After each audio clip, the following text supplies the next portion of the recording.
மலரட்டும் வசந்தம் மனதில் மலரட்டும் வசந்தம் மலரட்டும் மலரட்டும் வசந்தம் வாழ்வில் மலரட்டும் வசந்தம் வாழ்வில் மலரட்டும் வசந்தம் மலரட்டும் மலரட்டும் வசந்தம் மனதில் மலரட்டும் வசந்தம் மலரட்டும் மலரட்டும் வசந்தம் வாழ்வில் மலரட்டும் வசந்தம் உள்ளொளியின் வெளிச்சத்தால் உலக உயிர்களில் மலரட்டும் வசந்தம் நல்லியல்பின் நற்பண்பால் நான் இளமெங்கும் மலரட்டும் வசந்தம் நல்லொழுக்க நடைமுறையால் நல்லுறவில் மலரட்டும் வசந்தம்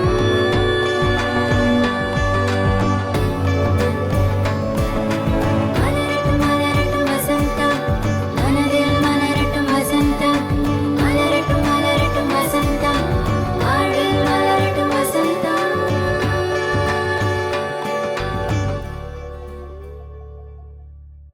வணக்கம்.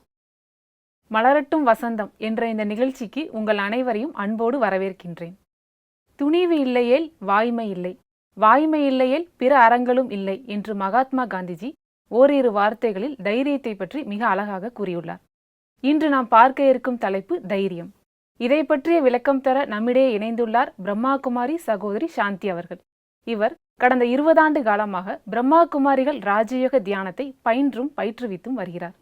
மலேசியா மற்றும் சிங்கப்பூரில் ஆன்மீக சேவையில் ஈடுபட்டு இருக்கிறார். தற்போது தன் குடும்பத்தாருடன் சிங்கப்பூரில் வசித்து வருகிறார். நேர்களே, உங்கள் அனைவரின் சார்பாக அவரை அன்போடு வரவேற்கின்றேன். வணக்கம் சிஸ்டர். வணக்கம். ஓம் சாந்தி. ஓம் சாந்தி. சிஸ்டர், சில பேர் பார்த்தீங்கன்னா வாழ்க்கையில இந்த பயத்தின் காரணமாக அவங்களால எந்த ஒரு காரியமே செய்ய முடியாம போயிருது கடைசி வரைக்குமே. அவங்களுக்கு இந்த பயத்திலிருந்து வெளியில வரதுக்கு ஏதாவது ஒரு வழி சொல்லுங்க சிஸ்டர். ஃபெயில் அப்படிங்கிறது நம்ம நெகட்டிவாக நினைக்கிறோம். ஆனால் அது நெகட்டிவ் கிடையாது. ஒவ்வொரு ஃபெயிலியருமே ஒரு ஸ்டெப்பிங் ஸ்டோன் அப்படின்னு தான் நம்ம கேட்டிருக்கோம் பாருங்க. வெற்றிக்கான படிக்கற்கள் தான் ஒவ்வொரு தோல்வியும் கூட. அந்த தோல்வி ஏற்படும் பொழுது அதனால நம்ம எதுவும் படிக்காமல் இருந்தோம் அப்படின்னா, இப்போ இன்டர்வியூக்கு போகிறோம், அவங்க நம்மளை சர்டிஃபிகேட் எல்லாம் பார்த்து அவங்க ரொம்ப சாட்டிஸ்ஃபைடாக இருக்கிறாங்க. ஆனால் நமக்கு கான்ஃபிடென்ஸ் இல்லை, ஒரு நம்ம மேலே நமக்கு ஒரு நம்பிக்கை இல்லை அப்படிங்கிறத அவங்க பார்க்கும் பொழுது, அவங்க ஏன்னா நீங்கள் படித்ததை வச்சு நீங்கள் வேலை செய்ய போகிறது இல்லைன்னு அவங்களுக்கு தெரியும். எல்லாமே அவங்க உங்களுக்கு ட்ரைனிங் கொடுக்க போகிறாங்க. அதனால அவங்க உங்களுடைய குவாலிஃபிகேஷனே எதிர்பார்க்கல, ஒரு பாஸ் இருந்தால் கூட போதும். ஆனால் உங்களுக்கு என்னால் செய்ய முடியும் அப்படிங்கிற அந்த ஒரு தன்னம்பிக்கையோடு நீங்கள் பேசுகிறீங்களா அப்படிங்கிறத தான் அவங்க பார்க்குறாங்க. ஆனால் இங்கே எனக்கோ நான் பாஸ் ஆகணும் ஃபெயில் ஆகணுங்கிற பயம். அப்போ நான் நம்பிக்கையோடு அங்கே இருக்க முடியாது, அந்த எனர்ஜி இல்லைங்களா. அப்போ நிச்சயம் ஃபெயில் ஆவேன். அப்போது நான் என்ன பண்ணோம், அந்த ஃபெயில் ஆன போது நான் அதுலேருந்து படிச்சுக்கணும். என்ன நம்ம இங்கே தப்பு பண்ணோம், நாம் இன்னும் என்ன கற்றுக்கணும் அப்படி அந்த பாடத்தை நாம் கற்றுக்கொண்டோன்னா அடுத்த ஸ்டெப்புக்கு நம்ம ரெடி. இன்னொரு இன்டர்வியூக்கு போகிறோம், அங்கே நமக்கு பயமும் 2வது தரம் அப்படிங்கிறதால பயமும் கொஞ்சம் கம்மியாயிடுச்சு. நான் படிக்க வேண்டிய பாடத்தையும் நான் படிச்சுட்டேன். எப்போ நம்ம எந்த சூழ்நிலை எதிர்பார்க்குறோமோ அதற்கான ஒரு தகுதியை நாம் வளர்த்து கொள்ளலை, வேண்டிய ப்ரிப்ரேஷன் நம்ம பண்ணலைன்னா நிச்சயமாக பயம் இருக்கும். அதை நாம் செய்துட்டோம் அப்படின்னாக்கா நம்ம ஸ்டெப் பை ஸ்டெப் முன்னுக்கு போயிட்டே இருக்கிறது தான். சிஸ்டர், இப்போ நீங்கள் சொன்னதுலேருந்து என்ன கருத்து நான் புரிஞ்சுக்கிட்டேன்னா, வாழ்க்கையில் வரக்கூடிய ஒவ்வொரு பிரச்சனையும் நம்ம ஃபேஸ் பண்ணணும், அதுலேருந்து ஒதுங்கக்கூடாதுன்னு சொல்கிறீங்க, அப்படிதானே சிஸ்டர்? நிச்சயமாக. ஏன்னா ட்ரை பண்ணணும். நான் ட்ரை பண்ணலைன்னா நமக்கு தெரியவே தெரியாது. அதன் கூட வாய்ப்புகள் எப்பொழுதுமே வந்துகிட்டே இருக்கும்னு சொல்ல முடியாது. என் முன்னால் வந்த வாய்ப்புகளை நான் தவற விட்டுட்டேன் அப்படின்னா அப்புறம் வாய்ப்புகளுக்காக நான் காத்திருக்கணும். அதனால தைரியத்தோட நாம செய்யணும். இப்போ இந்த தைரியத்துல 2 மாதிரியான தைரியம் இருக்கு. ஒன்று மன தைரியம், அதாவது மனதளவில் தைரியமா இருக்கிறது. இன்னொன்று மாரல் தைரியம், மாரல் கரேஜ் அப்படின்னு சொல்றது. மாரல் கரேஜ்னு சொன்னால் என்கிட்ட இருக்கிற பண்புகளினால எனக்கு ஒரு தைரியம். இப்போ நேர்மைன்னு வச்சுக்கோங்களேன், ஹானஸ்டி.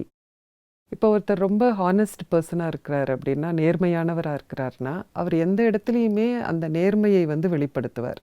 இப்போ உதாரணத்துக்கு அவர் ஒரு தப்பு செய்துட்டார்னு வச்சுக்கோங்களேன், அதை அந்த தப்பை மற்றவங்களுக்கு வெளியில் எடுத்து சொல்லணும் அப்படின்னாக்கா மற்றவங்களுக்கு அவர் மேலே இருக்கிற மரியாதை குறையலாம். ஆனால் மீதி யாருக்குமே தெரியாது இவர் தான் அந்த தப்பு செஞ்சுருக்கிறாருன்னு. வேற யார் மேலேயும் அந்த பழியை வந்து எல்லாரும் சுமத்துறாங்க. ஆனா இவருக்கு தெரியுது இவர் தான் பண்ணியிருக்கிறாருன்னு.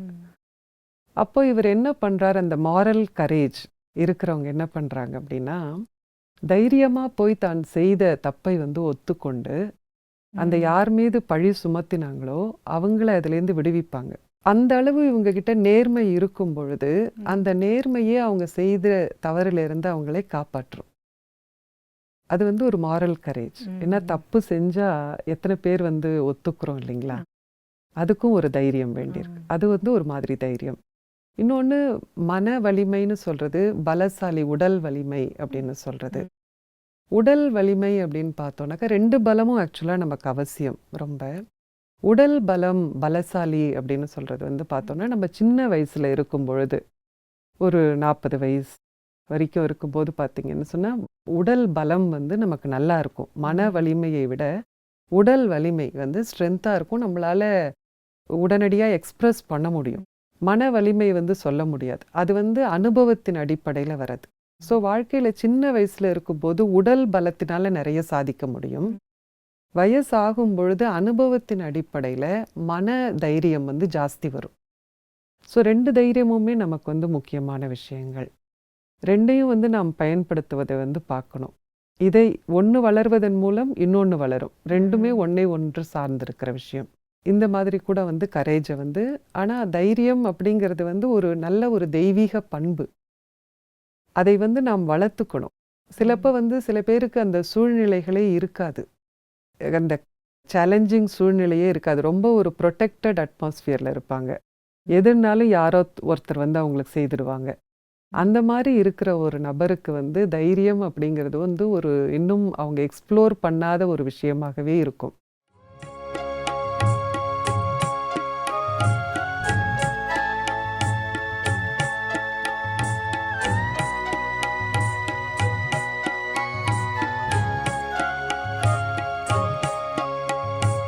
ஓம் சாந்தி நிலையமே தியாக தீபமே குலவிளக்காய் எங்களை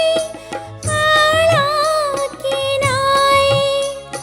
ஓம் சாந்தி நிலையமே தியாக தீபமே குலவிளக்காய் எங்களை ஆளாக்கினாய்.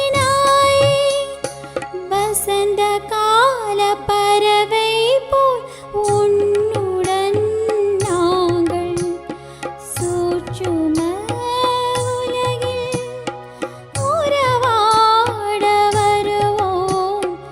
எங்கள் பிரம்ம பாபா மதுபனின் மாதா துணை இன்றி உலகில் துயரில் தவித்தோம். எங்கள் பிரம்ம பாபா.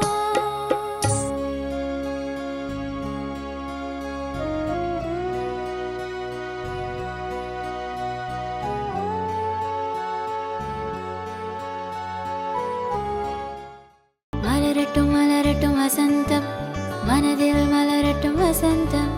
மலரட்டும் மலரட்டும் வசந்தம் வாழ்வில் மலரட்டும் வசந்தம்.